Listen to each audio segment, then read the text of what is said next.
Perkenalkan, nama saya Ramadan Ihsan, Prodi D3 Keperawatan Bengkulu, kelas 2B, mata kuliah Keperawatan Jiwa. Di sini saya akan menjelaskan tentang sejarah keperawatan jiwa di dunia dan di Indonesia. Kemudian saya akan menjelaskan tentang teori keperawatan level. Perkembangan keperawatan jiwa di dunia dimulai pada masa peradaban. Pada masa ini dimulai antara tahun 1770 sampai dengan tahun 1880, ditandai dengan dimulainya pengobatan terhadap pasien gangguan mental. Pada masa ini, suku bangsa Yunani, Romawi maupun Arab percaya bahwa gangguan mental atau emosional diakibatkan karena tidak berfungsinya organ pada otak. Pengobatan yang digunakan pada masa ini telah menggabungkan berbagai pendekatan pengobatan seperti memberikan ketenangan, mencukupi asupan gizi yang baik, melaksanakan kebersihan badan yang baik, mendengarkan musik, dan melakukan aktivitas rekreasi. Yang selanjutnya itu pada masa pertengahan. Masa ini merupakan periode pengobatan modern pasien gangguan jiwa. Bapak psikiatrik Francis Pinel menghabiskan sebagian hidupnya untuk mendampingi pasien gangguan jiwa. Pinel mengajarkan pentingnya hubungan pasien dokter dalam pengobatan moral. Tindakan yang diperkenalkannya adalah menerapkan komunikasi dengan pasien, melakukan observasi perilaku pasien, dan melakukan pengkajian riwayat perkembangan pasien.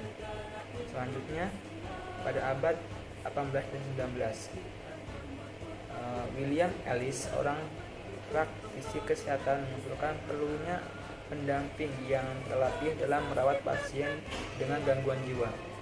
Pada tahun 1836, William Ellis mempublikasikan buku yaitu Treatise on Insanity, yaitu pentingnya pendamping terlatih bagi pasien gangguan jiwa, karena pendamping terlatih terbukti efektif di dalam memberikan ketenangan dan harapan yang baik bagi kesembuhan pasien. Pada tahun 1882, didirikannya pendidikan keperawatan jiwa pertama di Mifflin Hospital di Belmont, Massachusetts. Pada tahun 1890 diterimanya lulusan sekolah perawat kerja sebagai staf keperawatan di rumah sakit jiwa. Di akhir abad 19 terjadi perubahan peran perawat jiwa yang sangat besar, di mana peran tersebut antara lain menjadi contoh dalam pengobatan psikiatrik seperti menjadi bagian dari tim kesehatan, mengelola pemberian obat penenang, dan memberikan hidroterapi atau terapi air. Kemudian keperawatan jiwa di abad 20. Keperawatan jiwa pada abad ini ditandai dengan terintegrasinya materi keperawatan psikiatrik dengan mata kuliah lain. Pembelajaran dilaksanakan melalui pembelajaran teori, praktek di laboratorium, praktek klinik di rumah sakit dan masyarakat. Tingkat pendidikan yang ada pada abad ini adalah D3, sarjana, pasca sarjana, dan doktoral. Kemudian perkembangan keperawatan jiwa di Indonesia diawali pada masa penjajahan Belanda. Pada masa pemerintah kolonial Belanda, perawat merupakan penduduk pribumi yang disebut dengan Velveger dengan dibantu Jaken Opasser sebagai penjaga rumah sakit.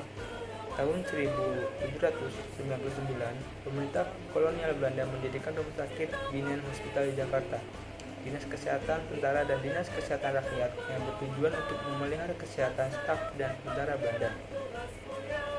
Selanjutnya, pada masa penjajahan Inggris pada tahun 1812 sampai dengan 1816, Gubernur Jenderal Inggris ketika itu dijabat oleh Raffles sangat memperhatikan kesehatan rakyat. Berangkat dari semboyannya itu, kesehatan adalah milik setiap manusia. Dia melakukan berbagai upaya untuk memperbaiki derajat kesehatan penduduk pribumi, antara lain melakukan pencacaran umum, cara merawat pasien dengan gangguan jiwa, dan kesehatan para tahanan. Selanjutnya, zaman penjajahan Jepang pada tahun 1942 sampai 1945. Pada masa penjajahan Jepang, perkembangan keperawatan di Indonesia mengalami kemunduran dan merupakan zaman kegelapan. Pada masa itu, tugas keperawatan tidak dilakukan oleh tenaga terdidik dan pemerintah Jepang mengambil alih pimpinan rumah sakit. Hal ini mengakibatkan berzangkitnya wabah penyakit karena ketiadaan persediaan obat. Terakhir yaitu zaman kemerdekaan. 4 tahun setelah kemerdekaan barulah dimulai pembangunan bidang kesehatan, yaitu pendirian rumah sakit dan balai pengobatan. Pendirian rumah sakit keperawatan dimulai pertama kali pada tahun 1952 dengan didirikannya sekolah guru perawat dan sekolah perawat setingkat SMP. Tahun 1962 didirikan Akademi Keperawatan milik Departemen Kesehatan di Jakarta bertujuan untuk menghasilkan sarjana muda keperawatan. Dan pada tahun 1945 merupakan momentum kebangkitan keperawatan di Indonesia karena Universitas Indonesia mendirikan PSIK, yaitu Program Studi Ilmu Keperawatan di Fakultas Kedokteran. 10 tahun kemudian, Program Studi Ilmu Keperawatan Universitas Indonesia berubah menjadi Fakultas Ilmu Keperawatan. Setelah itu berdirilah program studi ilmu keperawatan baru seperti di Undip, UGM, Unhas, dan lain-lain. Selanjutnya saya akan membahas teori keperawatan dari seorang pionir keperawatan jiwa, yaitu Hilden E. Peplau. Di sini saya akan membahas sedikit tentang sejarah beserta konsep teorinya, yaitu interpersonal relation atau hubungan interpersonal. Hilden Peplau, seorang perawat psikiatri, memperkenalkan konsep interpersonalnya pada tahun 1962. Konsep inti dari teori Peplau adalah pemanfaatan hubungan yang terapeutik antara perawat dan klien. Teori dan konsep keperawatan menurut Peplau tertuang dalam bukunya yang berjudul Interpersonal Relationship. Buku ini awalnya diterbitkan pada tahun 1952. Model konsep dan teori keperawatan Peplau menjelaskan tentang kemampuan dalam memahami diri sendiri dan orang lain yang menggunakan dasar hubungan antar manusia yang mencakup proses interpersonal perawat dan klien dan masalah kecemasan yang terjadi akibat sakit. Model teori ini dapat dilihat adanya tindakan keperawatan yang diarahkan kepada hubungan interpersonal atau psikoterapi antara klien dengan perawat. Seperti yang telah digambarkan melalui skema di atas, terdapat beberapa tahap proses interpersonal saat perawat sedang berhubungan dengan klien, yaitu yang pertama, fase orientasi. Pada fase orientasi, perawat dan klien masih sebagai orang yang asing. Pertemuan diawali pasien yang mengekspresikan perasaan tubuh. Kemudian, perawat dan klien melakukan kontrak awal untuk membangun kepercayaan yang terjadi sebuah proses pengumpulan data.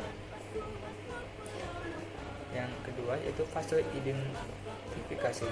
Fase identifikasi berfokus memilih bantuan profesional yang tepat. Pada fase ini, pasien merespon orang-orang yang dapat memenuhi kebutuhan secara selektif. Respon pasien terhadap perawat yang pertama itu berpartisipasi dan independen dengan perawat. Partisipan mandiri dalam hubungannya dengan perawat. Anatomi dan independen, yaitu individu mandiri terpisah dari perawat. Yang terakhir, pasien pasif dan dependen, yaitu individu yang tak berdaya dan sangat bergantung pada perawat. Dan fase ketiga yaitu eksploitasi. Pada fase ini berfokus menggunakan bantuan profesional untuk alternatif pemecahan masalah. Pelayanan yang diberikan berdasarkan minat dan kebutuhan pasien. Pasien mulai menerima informasi tentang penyembuhannya, mungkin berdiskusi atau mengajukan pertanyaan-pertanyaan kepada perawat, mendengarkan penjelasan dari perawat dan sebagainya, hingga akhirnya pasien mulai merasa sebagai bagian integral dari lingkungan pelayanan. Yang terakhir yaitu fase resolusi. Fase resolusi ini terjadi setelah fase orientasi, identifikasi, dan eksploitasi berjalan dengan sukses. Fase resolusi berfokus mengakhiri hubungan profesional pasien dengan perawat. Pasien berusaha untuk melepaskan rasa ketergantungan kepada tim medis dan menggunakan kemampuannya untuk menjalankan segala sesuatu secara mandiri. Itulah penjelasan dari saya tentang sejarah keperawatan jiwa di dunia dan Indonesia dan konsep keperawatan jiwa PEPLAW. Semoga bermanfaat. Terima kasih telah menonton. Saya akhiri. Assalamualaikum warahmatullahi wabarakatuh.